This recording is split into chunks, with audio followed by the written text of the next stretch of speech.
Aujourd'hui, à l'émission Matière grise, on parle d'un programme de secours adapté. On vous parle aussi du soutien à domicile, particulièrement des chèques emploi-service. Et pour débuter, on passe à la chronique « L'importance des petits gestes pour l'environnement ».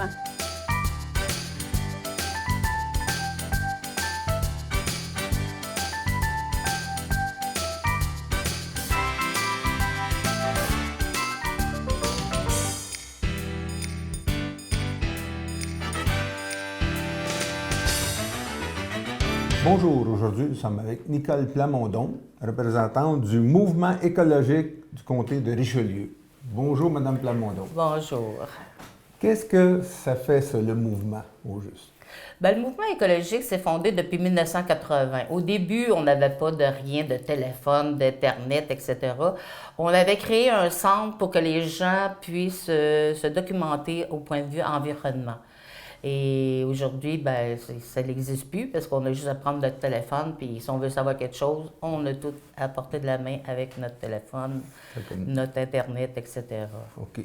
Vous, dans le comité, vous voulez mettre une structure. Qu'est-ce que vous avez à nous présenter comme moyen? Moi, ce que je veux dire aux gens, c'est que c'est facile de prendre des petits gestes à tous les jours. On est habitué d'apporter notre bouteille d'eau avec nous pour ne pas acheter des bouteilles de plastique et que ça retourne dans l'environnement. Au moins, si on l'achète, on peut les recycler. Il y en a bien que ça s'en va dans nos déchets. Donc, je veux parler des 3 R. Le premier R, c'est de réduire. Bien, nous, le mouvement écologique, on veut dire, il y en a un 4e R, c'est de refuser. On a plein de choses qu'on peut se questionner à savoir, on a-tu besoin de cet article-là?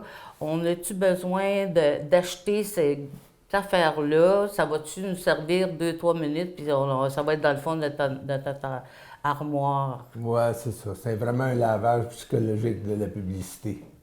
Après ça, ben, c'est de réutiliser. Fait que pour réutiliser, ben, on peut réutiliser plein de choses. Mettons que présentement, on sait que à l'école Bernard Garriépi, on peut réutiliser tous les contenants de plastique de 450 grammes et plus avec les couverts, comme le yogourt, la margarine, la crème glacée. Fait qu'on peut aller les porter à l'accueil. On peut aller voir le recyclocentre qui, lui, faut pas voir le recyclocentre comme personne démunie qui va là. Il faut voir un magasin environnemental qu'on peut réutiliser des choses. Et il y a des belles choses, il y en a des moins belles, il y en a des moins intéressantes, des plus intéressantes. Il faut y aller souvent. Puis en plus, ils font de l'insertion dans notre milieu. Et après ça, ben, il y a de recycler. Si on a tout utilisé, on n'est plus capable de rien faire avec, on va dans notre bac, on recycle. Aujourd'hui, le bac bleu, c'est pas de dire on l'emplit à pleine capacité pour dire à notre voisin moi, je recycle. Moi, là, personnellement, je le prends, il est aux 2 semaines, je le prends 1 fois par mois, puis il ferme très bien. Parce que j'essaie de prendre des choses moins emballées, en vrac, etc.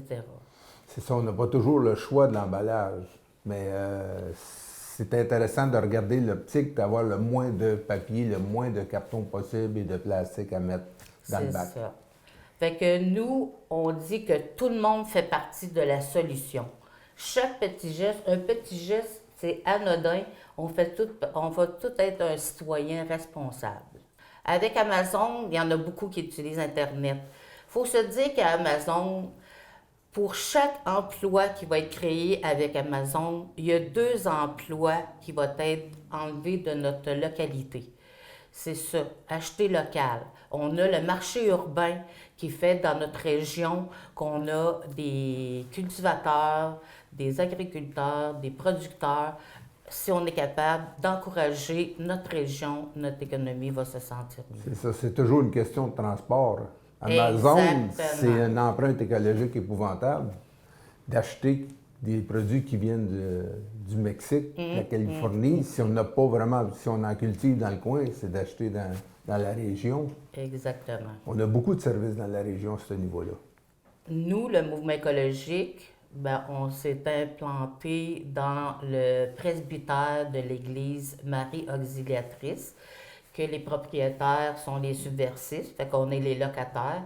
Il y a plein de choses qui vont s'en venir ici là, qui va toucher l'environnement. Ça va être un lieu de rencontre pour avoir des informations, puis la supervision de l'environnement au niveau de la région. On va avoir beaucoup de... On a, présentement, le mouvement écologique, on a beaucoup de comités.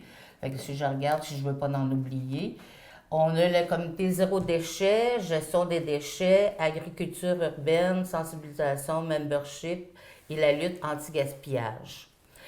Fait que il va y avoir l'éco-épicerie. L'éco-épicerie, ça va être la vente de produits en vrac. OK, on va avoir ça dans la région. On va avoir ça ici, dans l'ancien presbytère. OK, ça va être ici. Puis c'est un projet qui est presque abouti. Oui, présentement, devrait être en fonction, oui. Et tout le monde peut penser, ça va coûter cher, on achète en vrac, ça coûte plus cher qu'à l'épicerie, mais il va y avoir une infime petite partie qui va prendre de pourcentage sur les achats et on va se regrouper avec certains organisateurs vendeurs des commerces de la région pour avoir un achat plus économique, fait que ça va être des produits qui vont être moins dispendieux pour les familles qui vont vouloir venir acheter et qui vont avoir zéro déchet. Ça veut dire qu'on amène nos contenants, on prend ce qu'on a de besoin, puis... Sûrement qu'il y a des personnes qui vont amener les contenants, mais je ne sais pas si ça va fonctionner encore avec il va falloir nous les laver, qu'ils soient propres à la consommation, ou que les personnes, s'ils les emmènent eux-mêmes, ben, qu'ils vont prendre le propre contenant qu'ils vont avoir lavé avant. Fait que la lutte anti-gaspillage, le zéro déchet, ben on avait aussi le comité qui a fait 100 tonnes, on avait déjà entendu parler qu'à regard sur le fleuve, on était 2 heures qu'on a pu ramasser 1 tonne de déchets.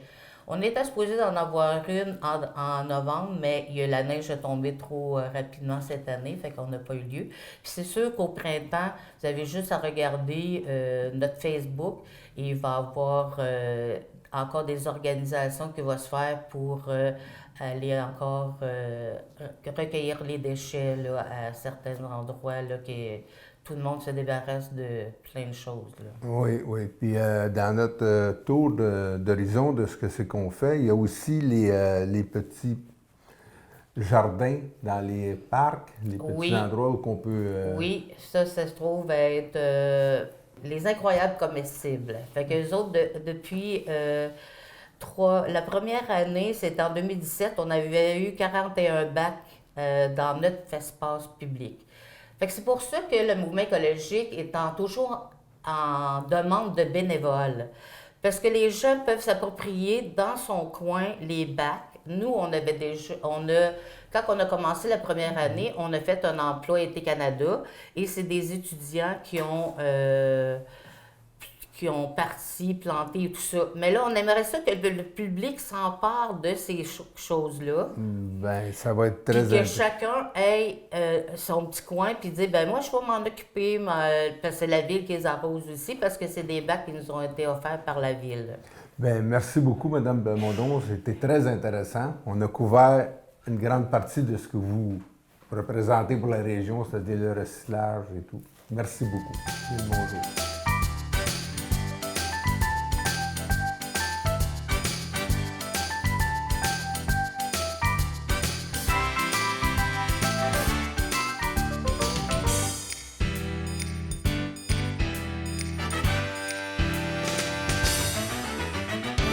On reçoit notre invitée, Mme Isabelle Aymon. Bonjour Isabelle. Bonjour. Alors, on parle soutien à domicile. Oui, oui, tout à fait. Alors, c'est un service qui existe dans la région. Oui, tout à fait. C'est au CLSC, donc les gens qui ont besoin de services à domicile peuvent contacter le CLSC, le guichet d'accès qu'on appelle du CLSC. Pas besoin d'avoir une prescription médicale.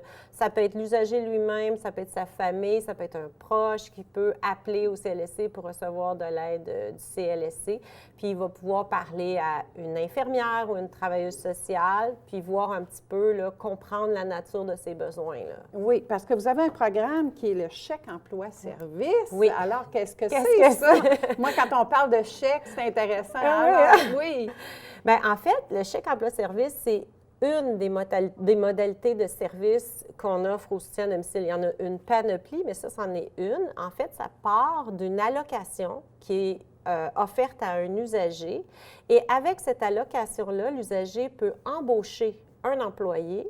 Et quand il embauche cet employé-là est inscrit au centre de traitement de la paie de Desjardins. Et c'est Desjardins qui gère tout le volet de la paie, des feuillets fiscaux, des déductions, etc. Donc, l'usager est un employeur, mais il n'y a pas à gérer la paie, si on veut, de son employé. C'est Oui. fait par Desjardins. Alors, c'est la personne qui a besoin d'aide va engager quelqu'un. Exact. Alors, il faut d'abord qu'elle soit évaluée, là, pour que vous... Oui, tout à Hein? fait, tout à fait. Il faut que cette personne-là soit admissible pour des services à domicile. Et ensuite, elle est évaluée par un intervenant à domicile. Ça peut être infirmière, travailleuse sociale, ergothérapeute, physiothérapeute. On a une panoplie d'intervenants au Et c'est le CLSC. CLSC qui va juger quel métier vous avez besoin d'aller évaluer. Oui, là. oui, OK, oui, c'est oui, selon les c'est personnes. après, bien, quand la personne a parlé avec une intervenante au guichet d'accès, quand il a fait sa demande, bien, à ce moment-là, c'est à ce moment-là qu'on va déterminer qui serait le professionnel le plus habilité, Oui. adéquat à répondre aux besoins puis à aller faire cette évaluation-là. C'est une évaluation quand même assez complète de la situation. On regarde tous les besoins de l'usager et ensuite, avec l'usager, l'intervenant élabore le plan d'intervention. Et avec ce plan d'intervention-là, on a comme la liste des services que l'usager pourrait recevoir et ces services-là, à combien d'heures cela correspond. Puis OK. en sachant le nombre d'heures auxquels les services correspondent, bien, à ce moment-là, il peut partir à la recherche d'un employé pour combler ces heures-là qui lui sont octroyées sur l'horaire aussi de service qui est octroyé. Oui. L'employé que la personne doit choisir, est-ce que ça peut être un membre de la famille? Bien, en général, ce qu'on favorise, c'est que le chèque emploi-service est là pour aider les membres de la famille à soutenir l'usager. OK. Puis on ne veut pas briser les liens de solidarité familiale qui existent On ne déjà. peut pas tasser personne. Non, puis on veut pas que les proches aidants deviennent épuisés à force de tout faire l'ensemble des tâches. Donc, on favorise beaucoup plus d'aller vers des personnes à l'extérieur. Ça peut être un voisin, ça peut être quelqu'un de la famille, mais un petit peu plus éloigné, tu sais, mais pas les proches aidants qui vivent avec l'usager, on le favorise moins. Oui. Et si la personne qui a besoin d'aide veut se payer plus d'heures, comment Oui. ça fonctionne? Bien, là, si la personne utilise les heures qui lui sont octroyées par le CLSC, ces heures-là sont vraiment gérées par le centre de traitement des jardins. Mais si l'usager dit, moi, je veux embaucher la personne pour des heures supplémentaires, là, à ce moment-là, il devient un employeur, mais à part entière. Donc, c'est lui qui doit, à ce moment-là, gérer et la paye et les volets fiscaux, les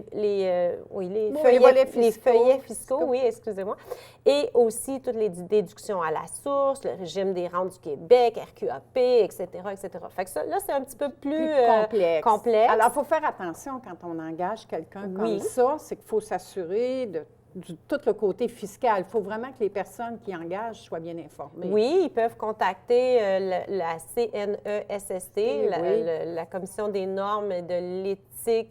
De sécurité, santé, travail. Oui, exactement.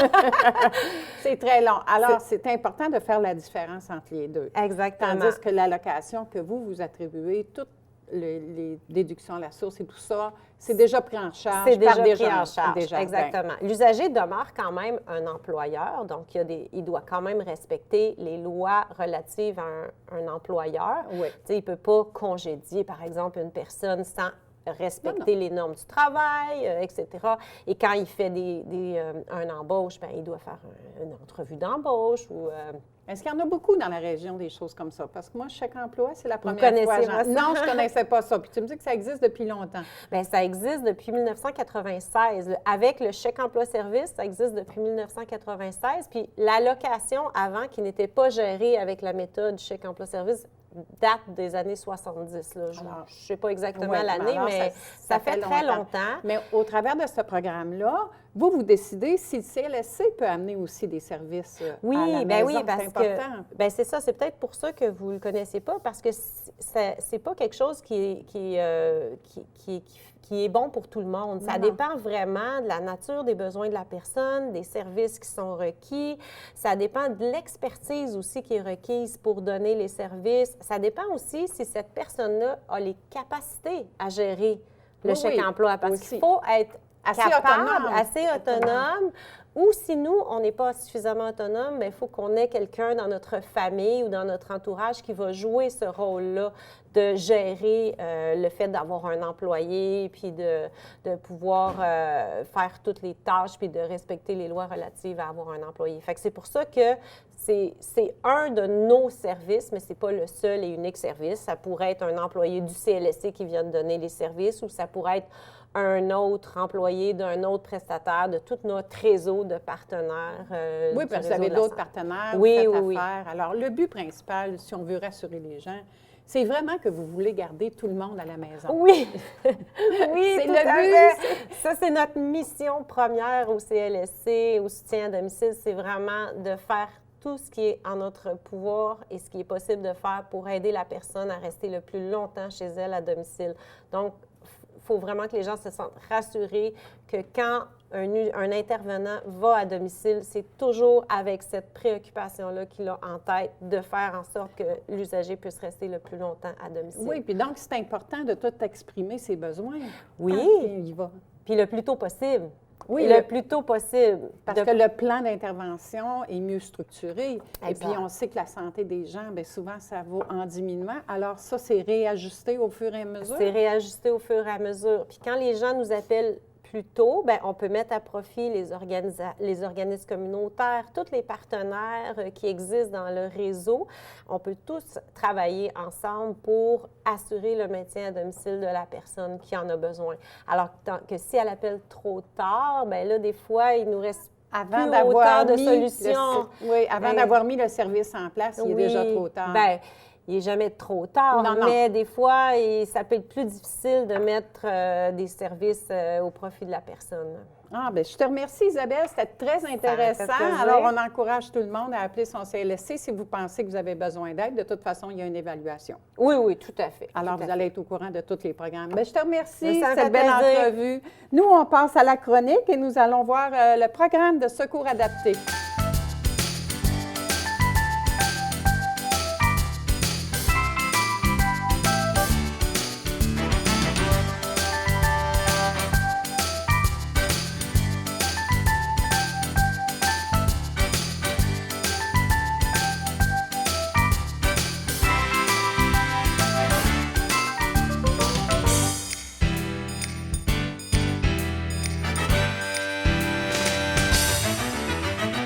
Bonjour. Aujourd'hui, nous sommes avec M. Roger Lamanque. Votre fonction? Mon titre est chef de division gestion et analyse du risque pour le service de protection et d'intervention d'urgence de Sorel-Tracy. Aujourd'hui, on va parler du nouveau programme qui est offert dans la région, Secours adapté. Est-ce que vous pouvez m'expliquer un peu les grandes lignes de ce programme-là? Tout à fait. Évidemment, c'est un programme qui consiste à tenir un registre des personnes qui ne sont pas capables d'évacuer leur résidence en situation d'urgence. Juste faire un petit résumé rapide. Lors de la prise d'appel d'urgence, le répartiteur du 911 va prendre les interventions, il va prendre les informations et il va les diffuser aux pompiers qui vont être en direction. OK. Toutes ces informations-là ont été prises au préalable. Oui, tout à fait, que je vais vous expliquer d'ici quelques minutes pendant notre entrevue. Et évidemment, donc, il mentionne sur les ondes à nos officiers qui sont dans les véhicules qu'il y a une personne qui va nécessiter l'aide des pompiers pour évacuer sa résidence. Donc, il est important de mentionner que les informations qui sont recueillies par la MRC, c'est des informations qui sont confidentielles, qui restent confidentielles, et ces informations-là sont à l'usage du service du 911 seulement et des services d'incendie qui sont impliqués dans le programme de secours adapté. Les personnes qui sont admissibles, ce sont les personnes qui demeurent dans leur domicile et qui ne peuvent pas évacuer par elles-mêmes parce qu'ils ont des limitations au niveau physique ou cognitif. Donc, c'est ces personnes-là qui sont touchées par le programme. Finalement, c'est un programme adapté. C'est comment ça fonctionne au juste? Bien, je vais vous expliquer les étapes qu'on a, que les gens doivent faire pour pouvoir s'inscrire. Donc, la MRC reçoit le formulaire d'inscription. Donc, à partir de là, elle a à vérifier si la personne elle est admissible ou pas. Donc, ça pourrait arriver que la MRC vous contacte, qui contacte les gens pour leur dire, bien, on a quelques petites informations à valider avec vous pour s'assurer que vous êtes vraiment admissible. Par la suite, la MRC va procéder tout simplement à l'inscription de la personne. Les informations vont être transmises au 911. Et à partir de là, la personne va recevoir par la poste une confirmation écrite qu'elle est bien inscrite. Mais je tiens à vous mentionner que même si l'inscription arrive plus tard, la personne, elle est déjà inscrite au programme. Et la confirmation de l'inscription, finalement. Exactement. C'est tout simplement la confirmation que la personne, elle est bien inscrite. À partir de là, je répète un peu ce que je vous ai dit tantôt, mais c'est comme important, lors d'une intervention d'urgence, le répartiteur du centre 911 va transmettre l'information au service de sécurité incendie par radio, mentionnant qu'il y a une personne qui nécessite de l'aide pour évacuer sa résidence. Donc, c'est à partir de là que ces gens-là vont pouvoir avoir un support des services, des pompiers pour pouvoir intervenir. OK. Fait que le programme, lui, il va couvrir le fait que les intervenants vont connaître toute la situation exacte de la personne.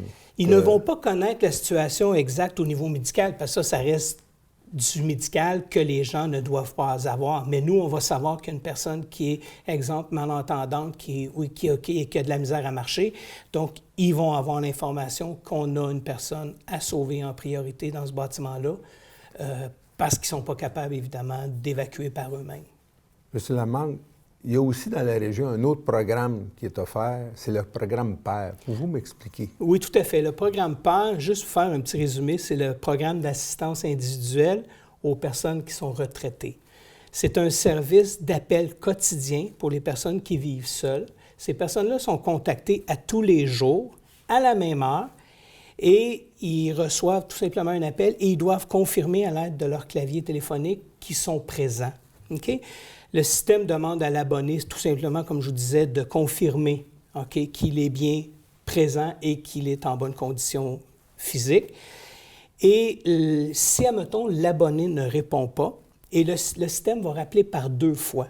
Un coup qu'il a rappelé par 2 fois, il tente une 3e tentative, et là, si ça ne fonctionne pas, le service d'incendie impliqué où est-ce que la personne réside va être contacté. Nous, on reçoit ça par message sur nos pagettes qui nous disent qu'on a un programme PAIR. Donc, les pompiers, on a les listes de ces gens-là qui sont responsables d'encadrer ces personnes-là qui sont seules. Et à partir de là, nous, on procède aux appels. Si on n'a pas de résultat, bien, à partir de là, nous, ce qu'on fait, on déplace un véhicule avec une équipe de pompiers et ils vont aller voir sur les lieux pour s'assurer que les personnes sont en bonne santé. Ça pourrait arriver, c'est déjà arrivé qu'on a sauvé la vie d'une personne, on est arrivé à ces lieux, la personne n'avait pas répondu et à partir de là, cette personne-là, le lendemain, était sortie de l'hôpital et elle était en bonne condition. Fait que ça, c'est un autre programme, il faut s'inscrire. C'est un autre programme on peut s'inscrire. Les formulaires, encore une fois, sont à la MRC. Nous, au niveau du service d'incendie, on a de ces documents-là qui peuvent être mis aux gens, mais à partir de là, nous, comme je vous dis, c'est un programme qui est en plus là, du programme de secours adapté. Il n'y a aucun frais avec ces programmes? Il n'y a aucun frais. Évidemment, c'est sûr que pour éviter, il y a un petit point que je voulais vous rajouter, c'est que pour éviter des fausses alarmes, pour pas que les pompiers se déplacent, exemple, pour une situation qui ne serait pas réelle, c'est important que l'abonné réponde lorsqu'il y a l'appel téléphonique du système automatisé. Il y a une responsabilité Tout partagée, là. Tout à fait. Pour terminer, on devrait parler des avertisseurs de fumée. Et on a dans les régions peut-être un certain problème avec ça. Bien, c'est pas seulement dans la région de Sorel-Tracy. À vrai dire, c'est un peu généralisé à travers le Québec. Le problème qu'on a, c'est qu'on est en 2019 puis il y a encore des résidences qui n'ont pas d'avertisseur de fumée. Donc, C'est pas acceptable, ça. c'est un petit peu décevant de voir ça. Par contre, je tiens à vous parler d'un fait réel qu'on a vécu en début de semaine, cette semaine, un incendie dans un bloc appartement, dans un 8 logements, où est-ce qu'il y avait plusieurs des locataires qui n'avaient pas encore d'avertisseur de fumée. Et honnêtement, on aurait pu facilement avoir 3 décès reliés à cet incendie-là. Donc, c'est sûr que l'important, c'est d'avoir un avertisseur de fumée fonctionnel. C'est sûr que le propriétaire a la responsabilité de fournir un avertisseur de fumée à chacun de ses locataires, mais l'entretien relève du locataire. Ce qui est important de mentionner, nous, au service de sécurité incendie de Sorel-Tracy, on recommande aux gens d'installer les nouveaux avertisseurs de fumée qui sont aux batteries lithium, qui sont bons pour 10 ans. Vous les installez, vous ne changez plus la pile. La pile, elle est bonne pour 10 ans. OK, puis après 10 ans, le détecteur n'est plus bon. Fait qu'on change le détecteur au complet. Donc, on change l'avertisseur de fumée au complet. Mais merci beaucoup, monsieur. Merci, M. Massé. Très intéressant. Merci beaucoup.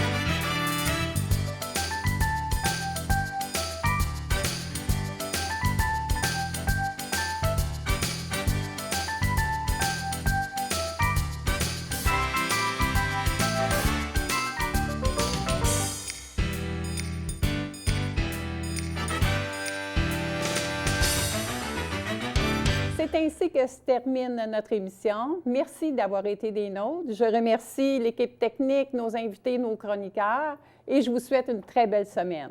Bonne semaine.